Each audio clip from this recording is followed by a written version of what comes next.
Hello and welcome to another video here with the False Guy. We are looking today, and we're going to be talking today about Phaeacia and doing our nation overview, and then pretender design, and then talking about island or no island start. So first, I want to go ahead and say a big thank you to Kirby, and I'm going to go ahead and put a link to his Phaeacia videos in the description for this. I watched his video before I played the game. I'm like 30 turns into the game or something right now. And he's got a lot of great ideas. He has, very practical understanding of what's going on, and can help, steer people the right way. I am not going to be doing that. Ours is going to be, we've got a bit of a meme that we're going to be doing. So you should all go watch his for good, solid advice. And I have my less experienced meme build. So first, let's go ahead and go through the basic idea of the nation. Phaeacia has the ability to sail to any province where it's starting and ending land provinces are within your dominion, and they're at least no more than 2 tiles away. Basically, the difference between this and regular sailing is actually just the size of the units that can go. Which caught me off guard. I was thinking that you could sail farther away, but you can't. You sail basically the same as regular sailing, although you can make an item that extends it to 3 provinces, but it really just lets you sail any size units, which is important because you have various Colossi units who are all size 3, and so don't necessarily qualify for regular sailing, or can need to be led by particular commanders. Usually people who are small can't take larger units with them. So we'll get to that in a minute. You also get Gigantes from Macone, and they also are going to be larger and so have trouble sailing with the rest of your troops. Okay, so first we'll go through the, you get a water, an earth, and a fire, and then an air and a pearl. So, water, earth, fire, air, pearl. So you're really spread out. You don't have any like one path you're going to get tons of gems in, just sort of off the capital. So that's good and bad. Lots of versatility, but also if there's one thing you particularly want, you're not getting it. All your aging is slowed down 50% in the capital, and it automatically decreases unrest, which can be really helpful. So, getting into the commanders, we have a regular scout, 30 gold.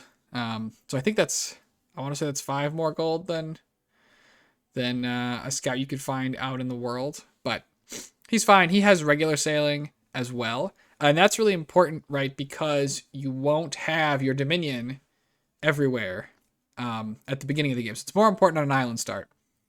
But this guy, you're often going to take your first scout and prophetize them, so that if you're on an island start, so that they can go and start spreading dominion to other places, so you can actually sort of figure out what's going on and get your dominion spread, so you can actually sail there with your troops. You have a generic Phaeacian captain, 60 leadership. His only real job is probably to sail your first starting party somewhere. Other than that, I don't think you're going to recruit very many of them. You have a level 1 priest who can do priest things. Typically, you don't want a ton of them, but your only other holy options are prince consorts and colossi queens, and they're pretty expensive. So you don't really want them necessarily sailing around and building temples. So you're going to want to have a couple priests, but they're not a particularly good unit, so you don't want a ton of them.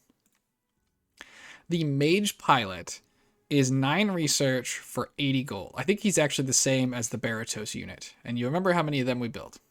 The answer was not a lot. It's sort of the same here. So he's 9 research for 80 gold. And these paths do not immediately have any large combat usage, right? You can eventually get like Frozen Heart, or if you put Storm up, you can cast Lightning Bolts.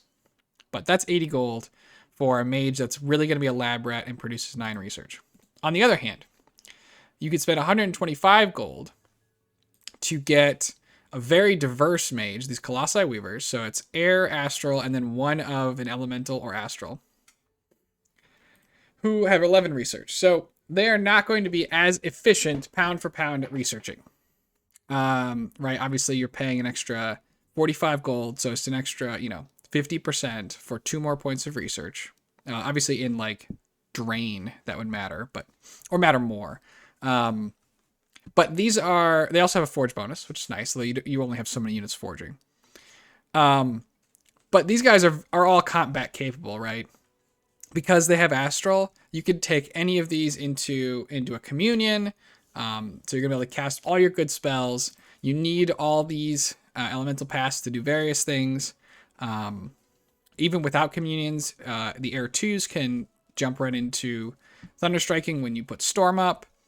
The earths can jump into communion to do those key, level 3 earth buffs like strength of giants and legions of steel.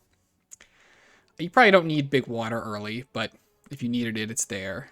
Same with fire, but very, very useful. And then the astral 2s can also do things like, again, drink communions, but get up to like anti-magic, etc. They also have a lot more health, right? These are Colossi, so they're size 3. So they have 19 hit points, whereas these guys have 10. So I'm going to be primarily making Colossi Weavers as my go-to mage, like my workhorse mage, because we're going to take them to fights. We're going to forge with them. Getting a forge bonus is pretty nice. That's going to make 20% discount on the 5 gem items. So that's pretty great. We're going to be using a lot of these. The Colossi Storm Captains are Air 2, Water 1. They cost 175 gold, and they have an actual resource cost. So they're going to be fighting with some resources you need. 80 leadership. So they're going to be commanding a decent amount of your troops, particularly in the early game. I'm going to be using these guys to help expand because they have the leadership for it. They are expensive, but you can have them do like false fetters and lightning bolts early on to help deal with troublesome enemies like heavy cav. They research just as well as the weavers do, although they obviously cost more, so they're less efficient at it. They are guaranteed air 2s, so if you for some reason know that you need to go and jump into a storm thunder strike spam event and you don't have enough air 2s, or for whatever reason you need more, you can get these guys. They do not join communions though, so that's not a thing that they're capable of doing. But they can sail. They have regular sailing, so they can also sail around your other colossi without having your dark ships bonus activated. They also, because they have air 2, they can cloud trapeze. They have 24 hit points, so these are perfectly good counter thugs and thugs that you can utilize with various levels of gear and sort of situate them out, get them out with what you need. So very good unit. We're going to make a bunch of them, not as many as the Colossi Weavers. When these guys are researching, that's fine. When these guys are researching, it's not quite as good. All right. Okay, so now we're into our cap-only mages. So the first is the Colossi Queen. So 2 air, 2 water, 1 astral. She's a holy 2. And then she gets one random and a 10% random of fire, air, water, and astral. So we definitely want, these are our highest priest levels, and they can enter communions. So that's pretty good for if you need to get a divine blessing off, or other high level stuff. You need to be very careful with these units because they are an astral 1 mage. Some of them are astral 2, but only a quarter of them, and they're slow to recruit. They are an astral 1 mage, which means that they can be magic dueled. You have a lot of astral 1 mages on the nation, so you need to make sure she's with a bunch of your weavers. But it's, your only defense there is in hoping she doesn't get targeted, as opposed to hoping, right, that like having other big astral mages will sort of do more to soak the shots. You're going to lose a lot of astral mages to magic duels if those happen. But these pass guaranteed are great. You're definitely going to want a couple, but I think you're going to be slightly more niche than the next big mage, which we're going to be recruiting more of. Of course, that's amusing because they are listed as like it's a matriarchy, and so you've got the queen should be in charge, but really the unit you tend to get more of, I think, is the prince consort. So unlike the queen, he does not have astral. So he just has fire, water, and then 3 air automatically. And then he also has this slightly different. He is just an elemental random, no astral random, and then a 10%er. He is your Stormcaster. 25% of them can do it without even any extra gems. But all of them can do it in a pinch. And he's going to bring big air to the fight. And you're also going to be able to use things like your Colossi Queen, or not your Colossi Queen, your Weavers to forge slightly cheaper gear, right, to get like headbands and stuff. If you need to put him in a communion anyway. He also has a little bit of shock resistance. Because I think he's a big air mage. And then the Queen and the King are both sacred. And they are your only sacred mages. So, worth keeping that in mind. You also have these Wind Callers. So they're an Air 2, Water 1 with another random of Air, Water, Astral. 13 research. So they research better than your other 2 mages. They're coastal only. They cost more. They cost about the same as your Storm Captain. But their big problem is that they're slow to recruit. So these are like a holdover unit from Baratos, which is all fine and good, but I don't think there are very many scenarios where you want these. I don't believe as of turn 30 I've recruited any. They're coastal only, although you like to do a lot of stuff on the coast anyway, so that's not like a huge deal. But it's possible you'll only be able to make them in your capital, and you definitely, like, I don't know why you're making this guy when you can make this guy. You're not. I don't think. You can also thug out these Prince Consorts. They have 24 hit points. I always feel a little queasy thugging out, your big cap only mages who don't have a lot of thug stuff on them naturally. You're gonna have to give him 100% of his armor and equipment. He has a fist, so. And his attack skill is not very good. So I would, unless you have a really particular reason, I would try and leave the thugging to the Colossi Storm Captain. But that is your mage lineup. So you're mostly making Colossi Weavers as your go-to battle mages and researchers. And then Colossi Storm Captain for leading some troops around and thugging. A couple of Colossi Queens, and then your Prince Consort as your big mage. He also is a crappy leader. The Queen is better. But the Queen doesn't have any more leadership than the Storm Captain. So that's, I think, what you're going to do with your commander lineup. As far as the troops go, luckily, you're not as bad as Baratos is. You have some better options. So, okay, your militia are terrible. They're militia. Archers, light infantry, and your Phaeacian infantry and Phaeacian heavy infantry, I think, are all roughly comparable to indies. So, like, you're capable of putting up... let's see, I think you can get fire. You can put fire in a communion. So you have access to flaming arrows and a wind guide, which can be a very potent combination. You will have to recruit a lot of these Phaeacian archers to pull that off. And without the magic paths to back them up, they're not going to be very effective. And then this is basically the heavy infantry has 15 protection, which is okay for the middle age, I guess. But it's not, they cost 26 resources for, they're 10 HP. Compared to, these are our Colossi infantry. So here we have a heavy, we have a light, and then these are our cap only guys. So let's start with the light infantry. These guys have a javelin, 20 hit points, 10 protection, 14 defense, 11 attack. They have a shield and a helmet. They are what I think is the easiest way to expand. You just get a big line of them. You put them on fire. They're going to check out a big 16 damage javelin. And that's going to deal a pretty good amount of damage to the people coming after you. And then they have kind of low protection, but they do have extra hit points. So they'll survive a lot longer than human infantry will. And their defense it's 14. It's not terrible. I like these guys a lot. For expanding, they're also relatively resource cheap. They're only 13 resource and 13 recruitment. Your Colossi heavy infantry, 16 protection, 13 defense, 11 attack, 14 strength. They have a short sword, which is both slashing and piercing, which is okay. Standard morale, standard MR. They also have 20 hit points. So these are going to be your best line holders as you advance through the game and have more resources. They cost a lot more resources 38 as compared to 13. So you're going to be able to get 3 of these guys from a resource perspective for every one you get here. But notice they are the same gold cost. So as the game goes on and you have more resources available, I think you do want to transition more into these than into your light than your light infantry. But early on, I love the light infantry for expanding. Then the Orichalcum Guard are your sacred. So sacred heavy infantry is already not usually the best place to sort of have your sacreds at.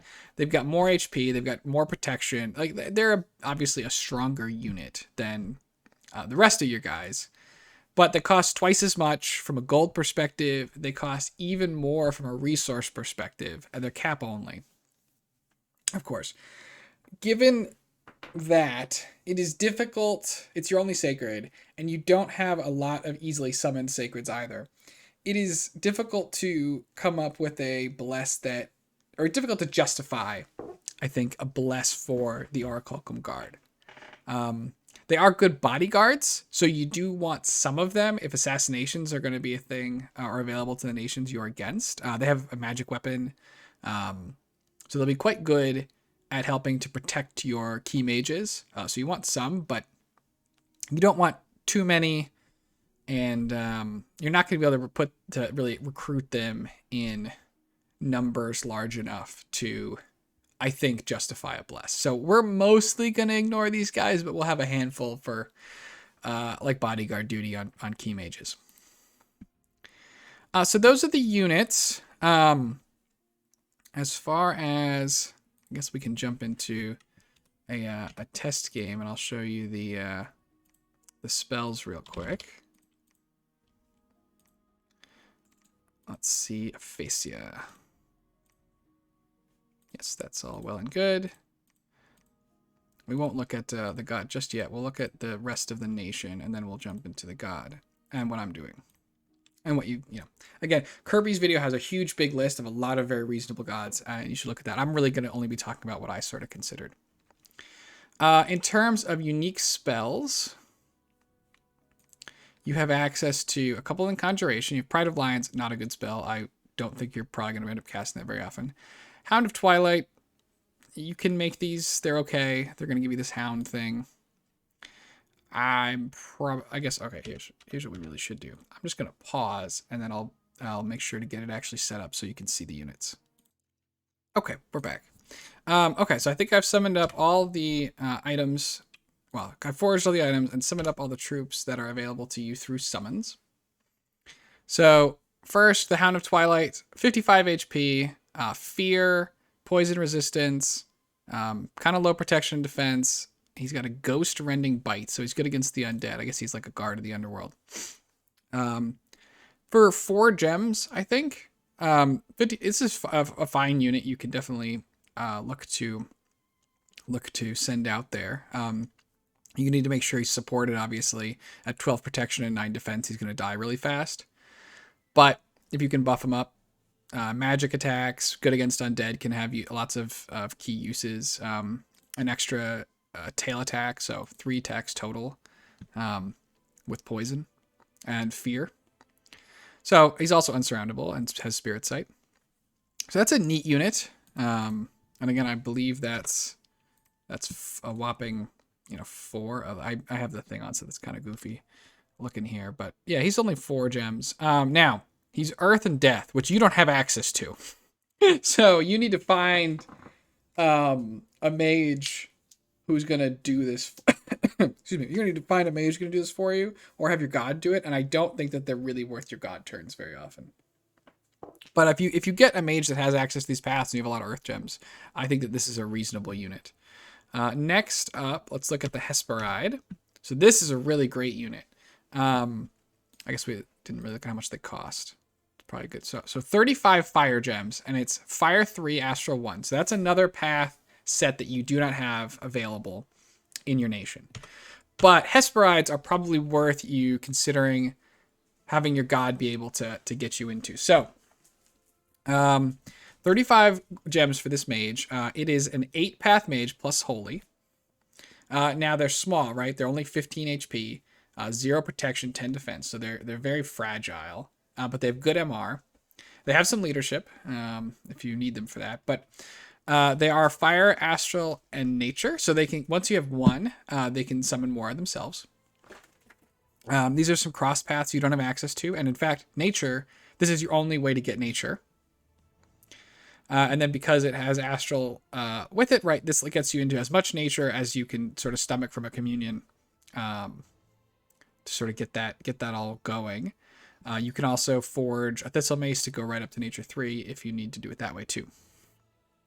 So that's pretty nice. They have awe. They're sacred. But again, you're not going to have enough of them to really justify anything too crazy with them in mind. They're a little bit fire resistance. They have recuperation.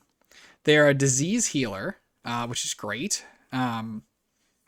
You don't have a ton of old mages that you're actually going to be recruiting, but people get diseased all the time. They also reduce unrest, so them just sort of being in your fort helps keep everything flowing a little more smoothly. I believe that the reduce unrest, when it's on a commander, happens before income is checked. So regular reduction of unrest through patrolling happens after income is checked. So you'll already have taken the income penalty.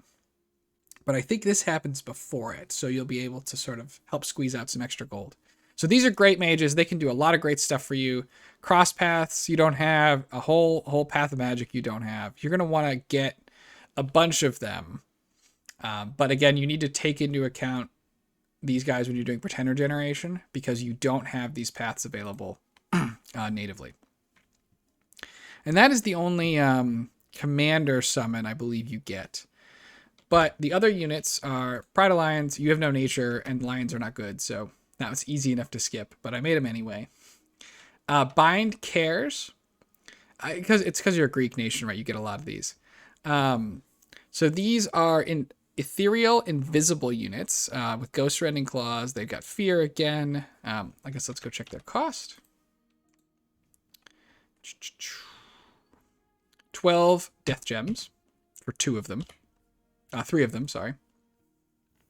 So 4 apiece. So each one of these costs as much as one of the hounds does, although they're in death. They cause unrest, so you got to watch out for that.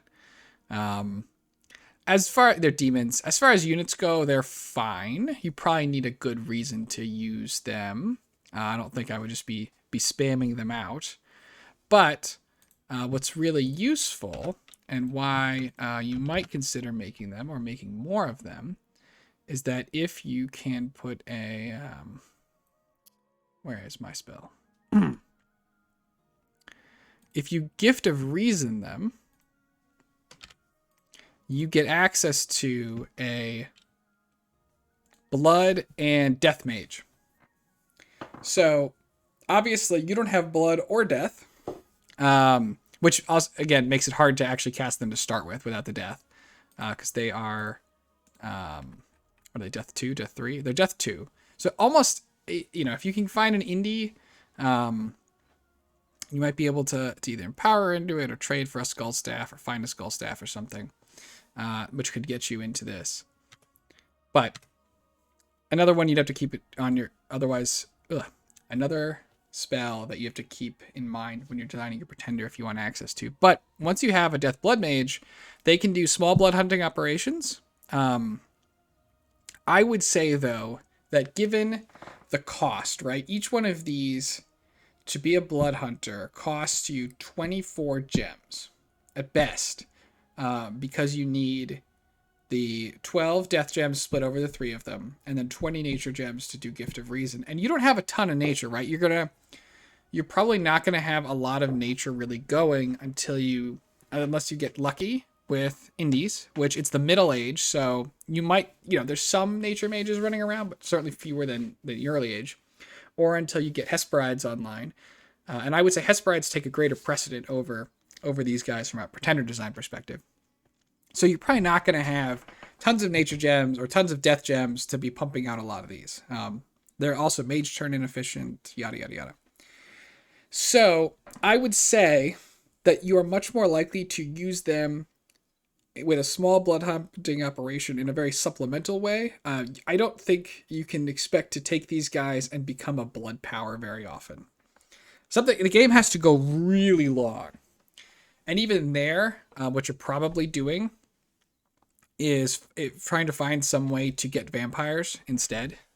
And these guys have the cross pass for it, although you need to bump their death up 3 times, which is tricky. You might need like 2 rings, sorcery and wizardry, or some other method, because you can't really make the skull face very easily. You're not going to have a lot of these. Your blood economy is never going to be big, but it lets you throw a death mage into a communion, and a blood mage, and so then you can sort of, at great cost to your communion slaves, cast death and blood spells you otherwise wouldn't have access to. So you have to take a bit of a stop for them, but if you know what you're doing, they can be worth it. For the record, I don't know what I'm doing, so we're going to have to try and make it worth it. The other unique units you get are dogs of gold and silver. And these are in the construction line, I believe.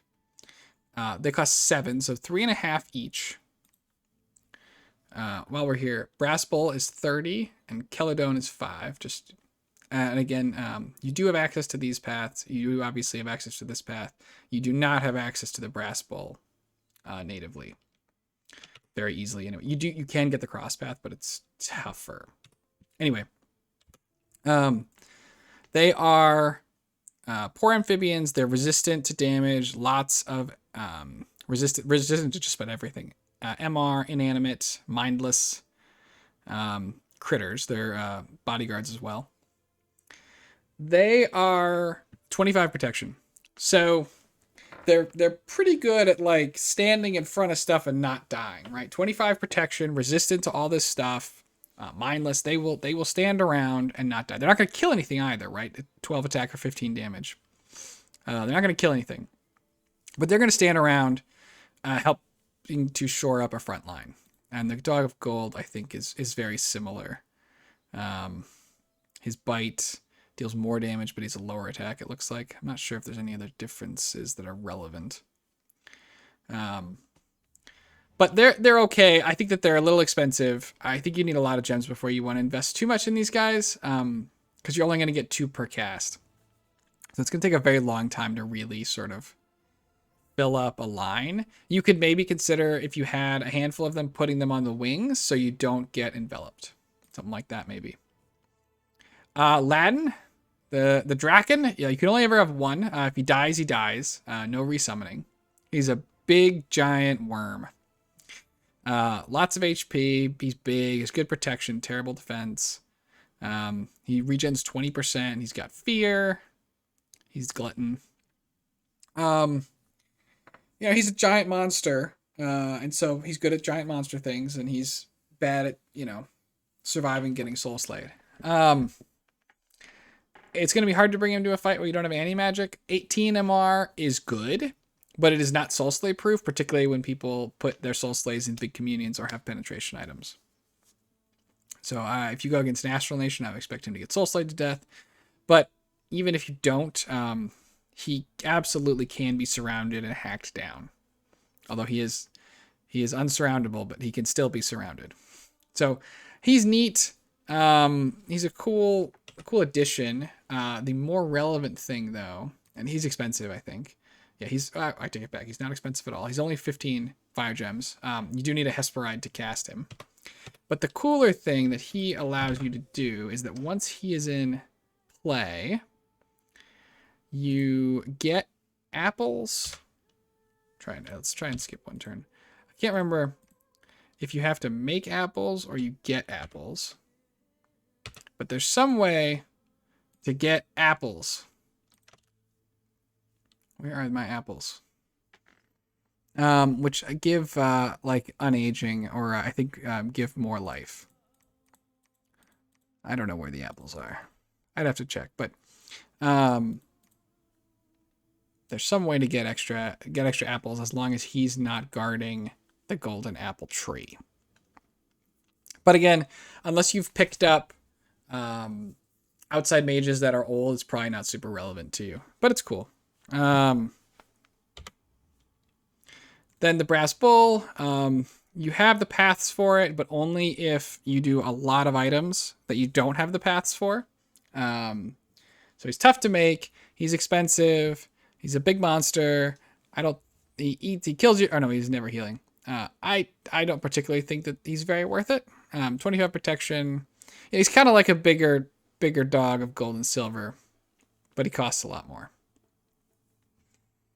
If you have a lot of gems lying around, I suppose you could get him, but I suspect he's not really worth it in general. The last unit, which is kind of the most unique, is these Ladons. These only cost 5, but they're immobile. Map move 0, so they're not going anywhere. They are communion slaves. So if you need emergency communion slaves in your forts, you could summon these guys up and they'll boost up your communion. I think that they are going to take a ton of damage because they don't, they obviously don't have any paths. But they are resilient to things that, battlefield effects that you might do or your opponent might do. So a good panic button if you're in a fort and you found out that you're missing some number of communion slaves that you need to really get your big stuff going. And then the items, Apple notwithstanding, you have 3 unique items. The Windcatcher Sail, Air 2, cost 10, lets you sail 1 farther with your dark sails. That can be really useful, right? Dominions is a turn-based game, so getting 1 extra province can be the difference in a whole turn at the cost of 10 gems. And you only need, you only need as many as you have troops, hopefully. If you're trying to sail around a ton of mages, then this will not be efficient. So, good for moving troops, not good for moving mages. You then have access also to silver and purple silk garments. So they cost 5. The silver does anyway, 5. Reinvigoration, huge for mages. MR, huge for mages. Twist Fate, huge for mages. You're only going to get 8 body protection, so arrows, bad for mages. But these are a really cheap way to give just a host of small, nice little buffs to your important mages.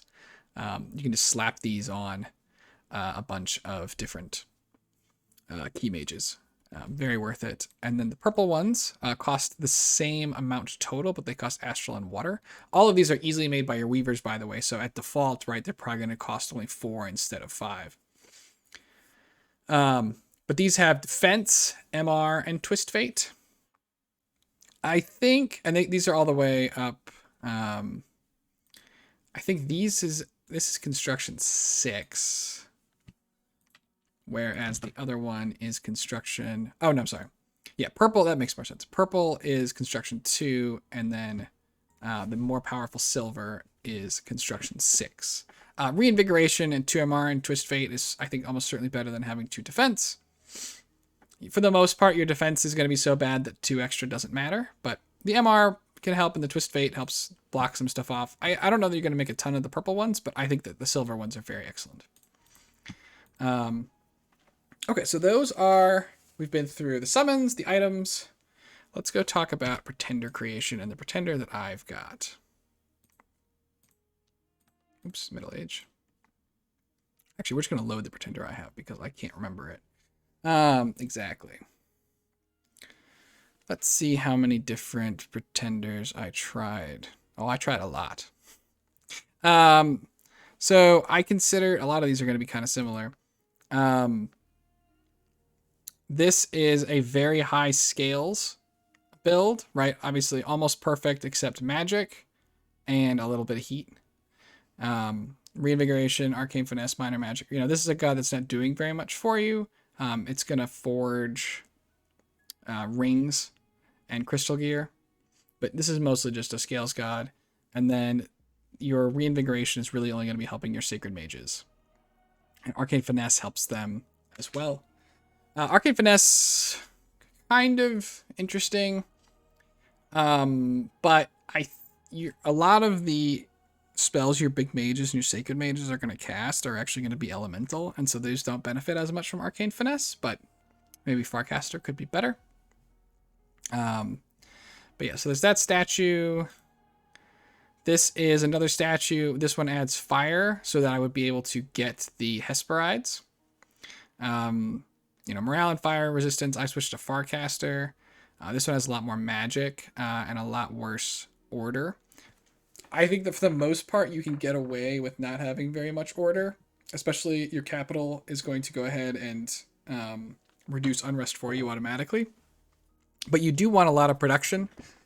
You guys cost a pretty good amount of resources. And then obviously the other ones are nice to have as much of, scales are nice. You like having scales. It just depends on how much other stuff you want to do. This guy is a larger bless with Farcaster.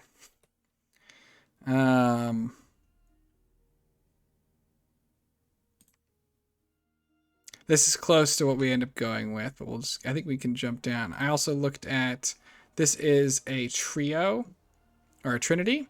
So this is access to all the magic paths, so they'd be able to do everything for us there, except, of course, that this is a trinity, so they don't actually have access to all of them. You're still going to be potentially missing magic paths, and in particular, you'd still be missing the key one of Astral Fire, which ultimately I think is why I didn't go for this, because you're going to get Astral Air instead, I believe. This is an inspiring researcher build, but I think it was still imprisoned, so it's not worth it. But finally, this is the god we go with. He's a snake, so he's Jafar. We went with most of the magic paths. We're missing Death and Blood. So we do not have an easy way to get the cares, but we do have an easy way to get our Hesperides. We had to go down a decent amount of scales, only 5 Dominion, 0 order, 3 productivity, 2 heat, 3 growth, 2 misfortune. I haven't taken a lot of misfortune before. I'm kind of trying it out. I want to see exactly how bad it hurts. And then 3 magic, obviously. You want to get a magic to help you out with research. Fire resistance. Okay, so the 3 precision is definitely a meme. You are almost certainly better off with shock resistance.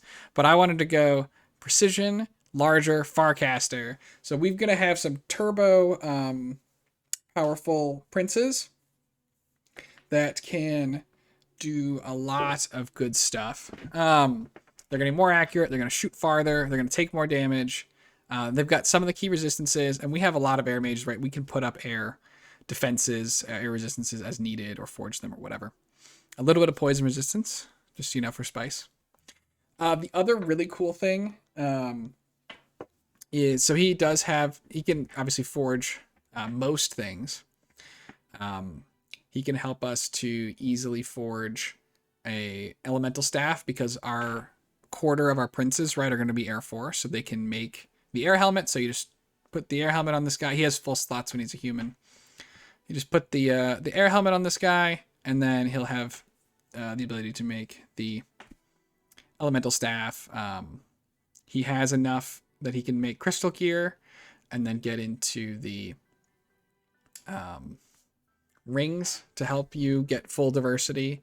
So if you do get any death mage at all, he should be able to, later in the game, right, get you into death. He's got some nature in case you need it. Another really cool part of this build is that you can make shrouds. So you're going to get 1 gem off automatically. And then once the god wakes up, or if you get lucky with finding an Earth 2, you can random an Earth 2, but it's really hard. It's, you need a 25% chance and a 2.5% chance. So it's not going to happen, but it could on a prince. But once he wakes up, he'll be able to do hammers. And so then you'll have a 3 reduction. So you'll be paying 2 gems for 5 gem items. And so you can throw a shroud and a coral blade on the Colossi Weavers, and they're going to have a pretty good amount of hit points, right? Because they're going to get an extra 30% from being larger and an extra 8 or whatever it is from the coral blade. And then they can do turbo communions if you can get any regen on them. So that's pretty cool. I definitely, again, I think this is kind of memey. I suspect that you're better off doing some other things. One of the key benefits also that larger has is that the move distance gets increased. So between the sailing and the increased movement, you can have your princes cover a ton of ground.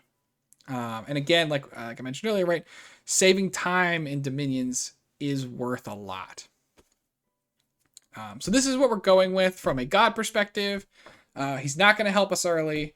The blessed doesn't do anything for us early, really, until we get some casting going, until we get some of the sacreds going, and we get our sort of item factory going. So we're going to try and survive the early game without it, but hopefully we can manage that.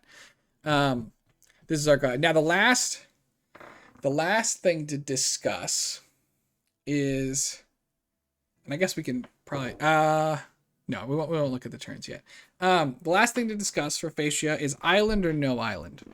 So first, I believe it's not uncommon to just not even get the choice, right? The lobby may decide that you are just not going to get an island. In which case, obviously, you don't get an island. Now, assuming you get the choice, when do you want an island or not? I think has a lot of key components. So first, who else is in the game, right? Islands get worse when you have strong underwater players who are underwater nations that can make your life a living hell if they get into your pond. Islands can be worse if you have lots of amphibious nations like Agartha who can get into your pond and then make your life very difficult. And then against bird nations, it doesn't do as much. They will just fly over the water, though it can make their retreats really hard. However, obviously, right, it's tremendously good against nations who don't fall into those buckets.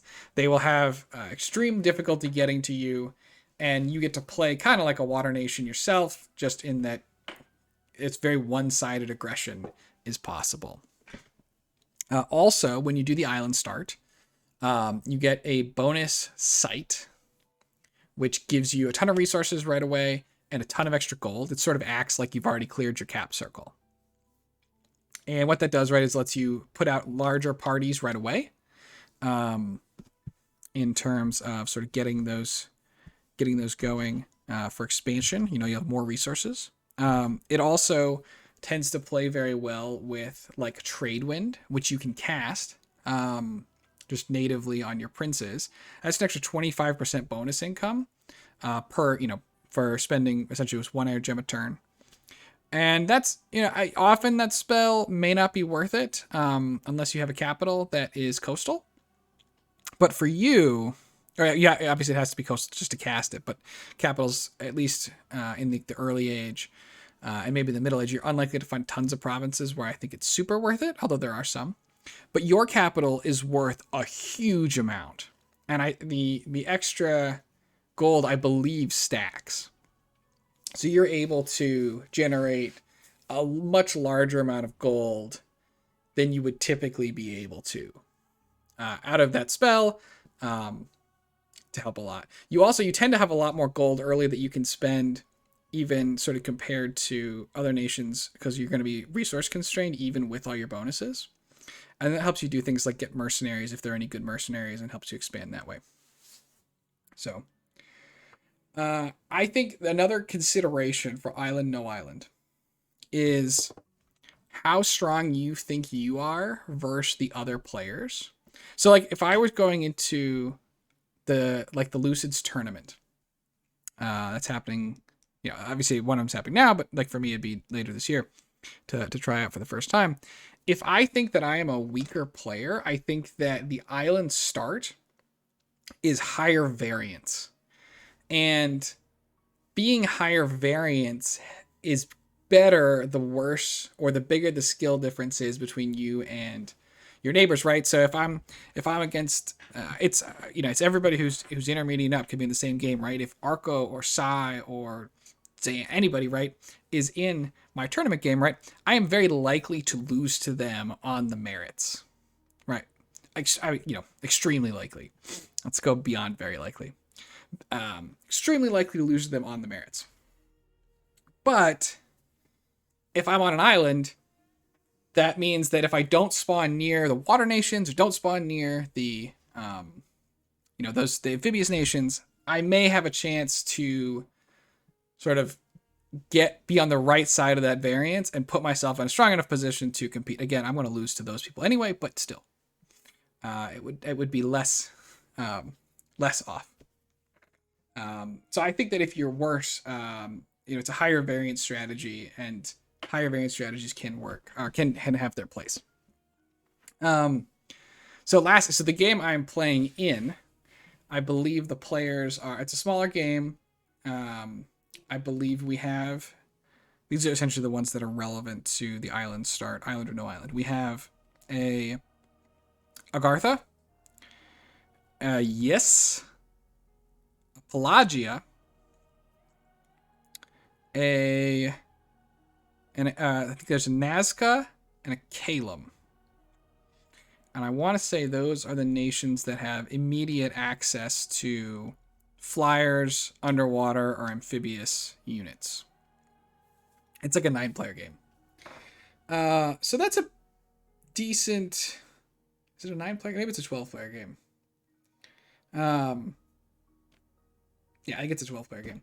That's a decent chunk of nations who we don't really want to start next to. I mean, we're sort of neutral against the birds, right? Like, we're okay against Nazca and Calum. They just don't get the penalty that other people do. Starting next to Yis is obviously a colossal nightmare if you're on an island. You can't fight them in the water, and you can't fight them on land. So you just kind of die. But with 2 water nations, I have every expectation that Pelagia will kill Yis. They should. Hopefully. Every expectation that Pelagia will kill Yis, and that will prevent Yis from ever making it to my pond. And Pelagia, obviously, in the right hands, can also put a ton of pressure on your capital, but it's a lot harder for Pelagia to do than for Yis to do. 2, I did, because I was inquiring, I was still considering whether I wanted to do it or not. There will be, at a minimum, a land barrier between Phaeacia's pond and the ocean starts. So that doesn't matter as much against Yis, right? Yis will just chew right through you on that land and then get into your ocean. But against Pelagia, it's going to be a slightly larger barrier. It's going to mean, right, you're not really worried about getting checkmated by them early. The problem is later game. And later game, you should have enough resources, right? You can make various air breathing items or water breathing items. You can make water elementals once you've gotten there. You should be able to prevent them from getting a huge foothold if you are diligent and have the proper contingency plan in place. You can't do nothing. If you do nothing, then eventually they're going to teleport into your pool while you're not paying attention, and then you'll never get them out. They're going to build a lab and gateway. You need to be able to kill them the turn they go in. But in any event, and that it may or may not be possible, right? Because you're going to have to prevent, and we'll see. I think it should be somewhat doable. But so that's the question of, do I want to start with the lake? Do I want to start with the island or not? And I was given the choice, so you'll have to see how that goes when we get to turn 1. But I think there are good arguments on both sides. If you take it on land, I guess we only really talked about the island. If you take it on land, right, you're sort of just going to play like any other nation from that. You don't have to worry about the joys of island expansion, because you're gonna have to blind expand typically, because you'll only be able to see the underwater stuff. And if you're on land, you can just sort of play like a regular nation without the gimmick. And again, I think that's totally fine.